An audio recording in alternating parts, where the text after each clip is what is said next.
For today's video guys, no, pag-uusapan natin itong sa SpayLater na alam naman natin guys, no, na sobrang hirap ng makapag-convert into cash or SpayLater into Maya Business.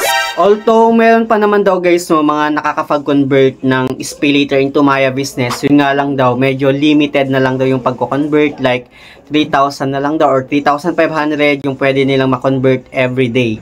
But this time guys, no, meron akong na-discover na other way kung saan pwede pala natin gawing cash yung ating SpayLater. At isi-share ko siya guys, no, dito sa ating topic ngayon. Kaya naman kung interesado ka, keep on watching.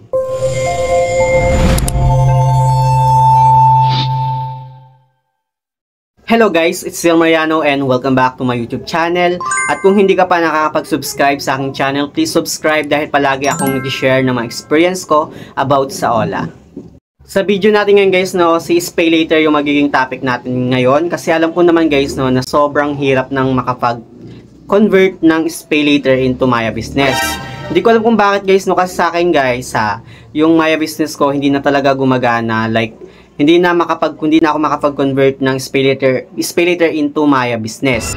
Even guys, gumawa pa ako ng isa kong account, like account ng papa ko. Then, tinry ko din guys, no, na i-convert yung SpayLater ko into Maya Business no, sa account niya. And hindi rin gumagana guys sa kanya kahit bago pa lang guys, no, yung account niyang papa ko. So, narealize ko na baka hindi na talaga gumagana yung pag-convert ng SpayLater into Maya Business. But then, may nababasa ko guys, no, sa comment section na nakakapag-convert pa rin naman daw sila. Yun nga lang, limited lang siya, like 3,000 lang hanggang 3,500 yung pwede lang ma-convert everyday. Actually guys, no, meron namang mga trader na nagko-convert pa rin ng SpayLater into cash. Yun nga lang guys, no, sobrang laki ng kanilang fee. Like 20% to 30% yung ikakaltas nila doon sa amount na ipapakonvert mo sa nila.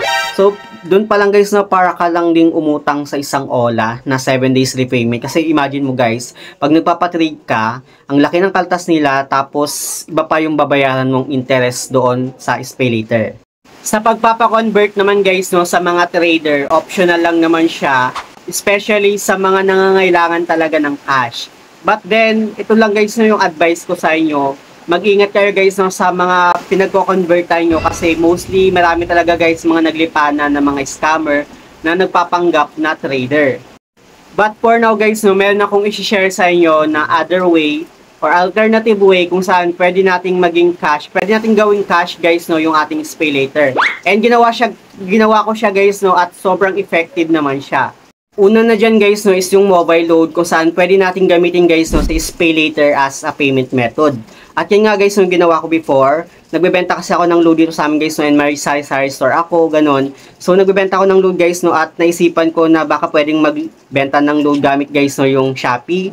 So doon guys, no, meron namang option guys, no, ng SpayLater. So doon guys, no, pwede ko siyang ma-convert. Parang nako-convert na rin siya guys, no, sa cash yung mobile load ko. So after nun guys, no, pero dito napansin ko guys, parang hindi siya ganun ka-consistent na parang makapagbenta ka agad ng load. Kasi after ko makapagbenta guys, no, ng more than 500 plus na load, dito guys medyo nagfe-failed na yung mga load ko. Like pag nagpa-load ulit ako, parang nagfe-failed na siya.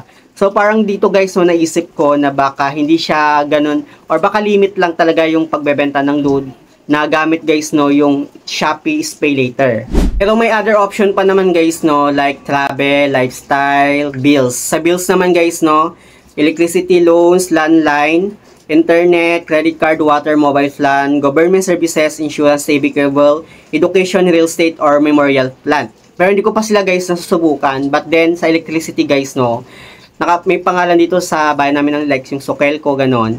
And I think baka pwedeng magbayad dito gamit yung SpayLater. Pero hindi ko pa siya subukan guys, no, since hindi pa naman due date ng kuryente namin. And dito guys, no, sa loans naman, ayan guys, no, pwede tayong magbayad Kasyalo, Dragon Loans, Home Credit, Skypay, Tala, yung mga yan guys, no. So dito guys, napansin ko na baka pwedeng gamitin si SpayLater as a payment method kapag magbabayad tayo sa kanila. Pero hindi ko pa sila nasubukan guys, no, since kay Home Credit guys, no, tapos na ako kay Home Credit, nakapagbayad na ako sa kanya.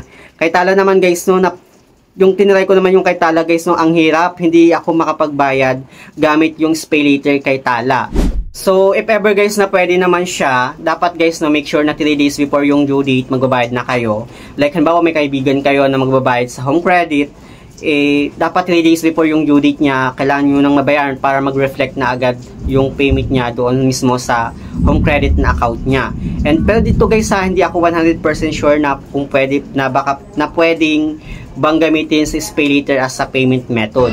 Pero isa guys sa mas pinaka-effective talaga para maging cash yung ating SpayLater nang hindi tayo nagpapatrade guys if ever halimbawa may kaibigan ka or kakilala ka na gustong umorder kay Shopee gano'n, tapos cash niyang babayaran. Pwede mong gamitin guys sa SpayLater mo, then yung cash is parang kukunin mo na siya, then yung SpayLater na lang yung gagamitin mo as a payment method. At ilang beses ko yan na-try guys so nagiging cash guys yung SpayLater ko. And yun guys yung isa sa mga option natin na pwedeng maging cash yung SpayLater. Itong mga sinabi ko guys or suggestion ko is optional lang naman siya guys if ever na ayaw nyo magpa-trade sa mga trader, kasi alam naman natin na sobrang laki guys ng mga fee na kinakaltas nila kapag nagpapa-convert tayo sa kanila. But we're hoping guys na sana gumana na yung Maya business natin, kasi mostly marami talaga sa atin is mas prepare talaga yung cash compared sa pagkuha ng mga item kay Shopee gamit yung SpayLater. Sobrang sayang din naman guys hindi kikita si Shopee, kasi mostly yung kakilala ko guys sobrang laki ng credit limit na available sa kanya kay SpayLater, hindi naman niya nagagamit. Hindi naman siya guys mahilig kumuha ng mga item, kung kukuha naman siya mostly parang 200 plus lang yung kinukuha niya. Mas prepare talaga niya guys yung cash compared kay SpayLater, kasi yung cash guys mas marami siyang panggagamitan. So yun lang naman guys yung gusto kong i-share sa inyo about nga sa other way or other option natin guys para maging cash yung ating SpayLater. But then hindi naman siya totally 100% guys na pwede natin agad silang maging cash yung total na credit limit natin guys SpayLater. But at least nagkakaroon tayo ng other option guys na maging cash yung SpayLater natin. So yun na naman guys sana meron kayong natutunan kahit papaano dito sa ating topic ngayon. And sana nagkaroon kayo ng idea, kasi ito lang talaga yung idea na alam ko ngayon.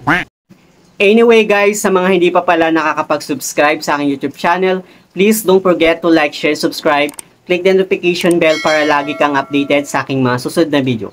Thank you guys, thank you for watching, and see you on my next video. Bye!